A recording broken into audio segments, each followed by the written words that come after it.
Dalam pelaksanaan sensus ekonomi 2016, pemerintah Kabupaten Badung akan tetap melakukan pendataan terhadap vila-vila yang tidak memiliki izin. Tujuan sensus ekonomi adalah agar pemerintah mengetahui tingkat kesejahteraan ekonomi masyarakat di Kabupaten Badung. Pemerintah Kabupaten Badung akan tetap melakukan sensus ekonomi terhadap vila berizin maupun tak berizin di kawasan Kuta Utara. Upaya ini dilakukan agar pemerintah mengetahui tingkat kesejahteraan ekonomi masyarakat dan kondisi pelaku usaha di suatu daerah. Kepala Dinas Badan Pusat Statistik BPS Kabupaten Badung, Dewa Made Swambara menegaskan, BPS akan terus mendata seluruh kegiatan ekonomi, baik yang memiliki badan hukum maupun tidak. Pada intinya BPS mendata seluruh kegiatan ekonomi.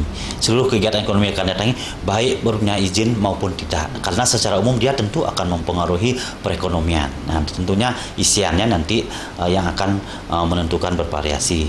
Nah, perlu kami garis bawahi di sini bahwa BPS dalam merilis data itu adalah data makro. Tidak boleh merilis data mikro karena dilindungi oleh Undang-Undang Nomor 16 tahun 1997 tentang statistik. Kami harapkan pada seluruh masyarakat dan pengusaha di Kabupaten Badung untuk menerima dan memberikan data yang benar apa adanya kepada petugas sensus, karena sensus ekonomi 2016 ini tidak ada kaitan dengan pajak dan tidak dipungut biaya. Made Swambara juga berharap untuk mensukseskan pelaksanaan sensus ekonomi, pelaku usaha dan masyarakat jujur dalam memberikan data kepada petugas sensus. Andika